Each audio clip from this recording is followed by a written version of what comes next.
All right, welcome back to Doodling with Purpose. We've now been through all of the singular, bilateral, and trilateral sounds.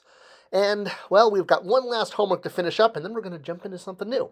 All right, so let's look at last week's homework, and the last time we're going to have vocabulary homework for a while. And, as always, we're going to transliterate and translate all of our letters. And, of course, since we just went through a whole course on adding the extra stroke marks for pronunciation.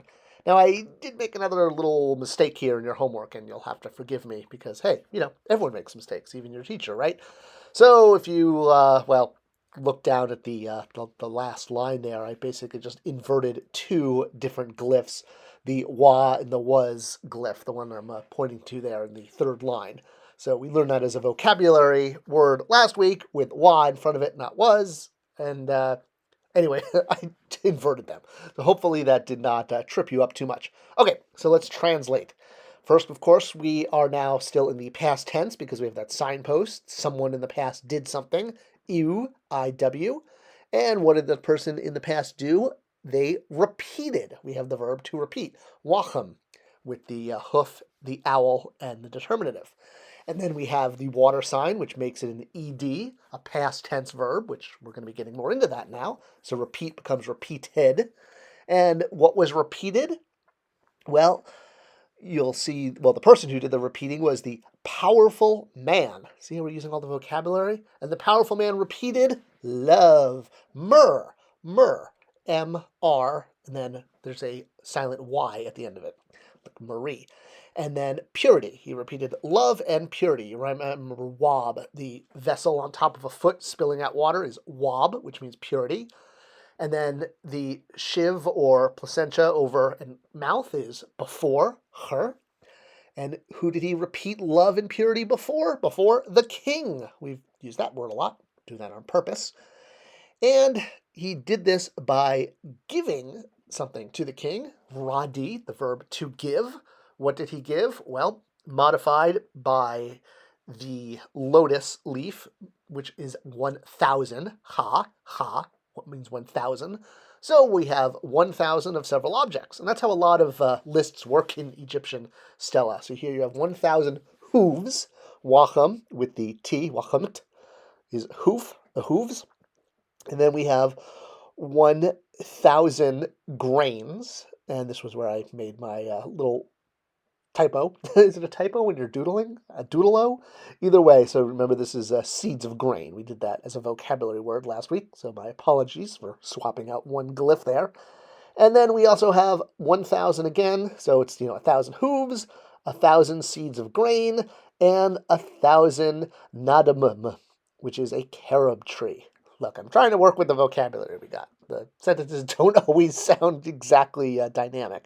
So someone in the past, so a powerful man, repeated favor before the king, repeated love and purity before the king, and gave him 1,000 hooves, 1,000 seeds of grain, and 1,000 carob trees. I'm sure that made the pharaoh very happy to have 1,000 carob trees, because, who doesn't need 1,000 carob trees? All right, verbs. We're jumping into a sort of a hard look at Egyptian verbs and how they work. We've covered this before, a bit lighter, but now we're going to really dive in now that we're kind of so far into the class. So there are 4 types of verbs in ancient Egyptian. Strong verbs, doubling verbs, weak verbs, and extra weak verbs. We've encountered all of these before, and you don't really need to memorize what type of verb each is. This is more for reading. You'll recognize them as you go. Strong verbs end in a strong consonant, like an M. Doubling verbs will end in a double consonant, so 2 of the same consonant. Weak verbs will usually end in a silent I, and extra weak also in a silent I. So here we have sidim, to hear, ma'ah, to see, mur, ye or mur, to love, and radi or rad, to give. The I on the weak verbs is sometimes written, not always pronounced. It's one of those things you just sort of like English, you kind of just learned to go with it. All right, so verbs, obviously, there's lots of tenses. The infinitive, loving. Past tense with an ed, loved. Present tense with an s, loves. Specific present, that's the tense for is, so is loving. Future tense, You may love. Now, there's two tenses in Egyptian that are not, or rather don't have an English equivalent, the participle and the relative form. So these are a little odd, and they're one of the harder parts of hieroglyphics to wrap your head around, but essentially the participle is a verb as a noun, one who loved, and a relative form is a verb as an adverb, what he loved. So both of these can be used in ancient Egyptian as a verb plus, if you will. All right, so here we have our four classes: to hear, to see, to love, to give. So every verb tense behaves a little different. So let's look at the infinitive. So the infinitive, you are going to make a change by adding an extra T only to weak verbs and extra weak verbs.